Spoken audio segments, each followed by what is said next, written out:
Hey, quick last minute video. Genie 3 just dropped. Genie 3 is Google's DeepMind world model. It's a really cool thing. Basically, the way it works, think of the Markov chain of world models. Basically, you have an environment, you have an action, it predicts the next day. But right now, for Genie 3, it's not like it has a 3D mesh. It's a more procedurally generated video. So imagine like you're watching a YouTube video, but you're actioning the video, and then you basically do something. The model predicts the next frame of what's going to happen. That's how I understand it works. I have to look more into it, which is why I plan to do a better video on this topic. But I think it's cool. I think what excites me right now is that we're reaching a stage where world models are becoming more of a mass consumer product. I think with that happening, they see much more use cases. Same thing we saw with large language models. I don't think anyone that are large language models are going to be used for role play or D&D dungeon mastering, or I don't think anyone has done that really yet. But the use cases are endless. I think that's something you only get when a product is vastly available to the masses, right? So I think that's going to be really exciting. As to when that will be, I think we're going to see that really in 2027 to 2028. Right now, what we're seeing is more so like we're seeing two things. It's becoming more of a in the research space. I think it's becoming more of a popularized term, popularized topic. And you're especially seeing people like you have Faith Lee with her startup, World Labs, and you have Jan LeCun leaving Meta to go do that because it's obviously I don't say obviously because it's saying like some fact, but it's not fact. But people are seeing it's an inevitable architect. It's an inevitable challenge you have to overcome. Spatial intelligence is an inevitable challenge you have to overcome to get to artificial general intelligence because our reality does not exist within the confines of text, right? So having a world model that understands space and understands spatial reality is something that's inevitable or is something that's needed. So people are seeing that.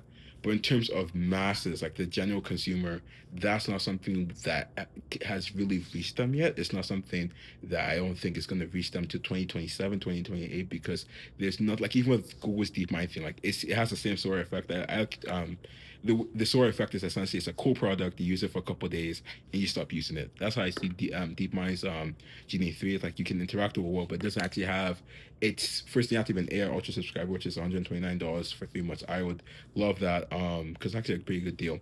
But then after you play around it for 3 days, you don't really get anything out of it compared to a large language model. Same thing we're seeing with videos, unless you're a video editor, unless you actually, yeah, I don't think AI videos are that good yet. So there's not that many use cases for it. So I don't think we're going to see anything like that for world models anytime soon. I think for world models, it would have to be first, it have to translate really well to VR. And then it would also have to be multiplayer or it would have to be exportable multiplayer. I think those are two other components because once you have that, then it becomes a matter of, oh, I can create this world, I can share with my friends, or I can interact with it with my friends. And that becomes something where it's no longer just an interesting tool, but it's not like a game where it's like, oh, this is a fun thing I want to do every day after school. Right. So it's not just like, oh, I can drive a car on the road in this PS5 game. It becomes, oh, I have this PS5 game that's really cool. It's really fun. And it's like I get the dopamine rush like every time I play it. Um but I don't know. Maybe I could be wrong. Maybe I could be wrong. I just think it's a cool time in general. Just be talking about world models and seeing every week. I feel like there's a new world model thing going on. There's a world model hackathon happening in Palo Alto. Um, I think 2 weeks from now. So I can't go. I asked the hackathon host if it's gonna be virtual.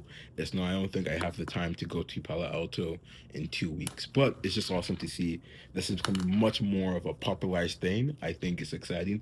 I also think it is frightening because this is a career thing. This is a career I want to pursue.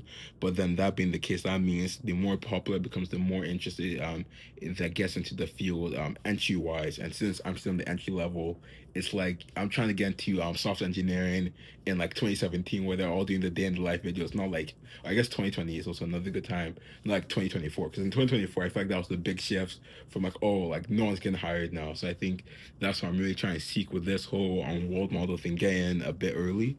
Even though it's pretty late in my opinion, but there was a good quote about startups about like the best startup founders think they're too early because they found this thing that they think is obvious to everyone, but it's actually not that obvious. So maybe that's the case, but maybe it's not the case. Who knows? But besides that, I have nothing else to say. So have a great day.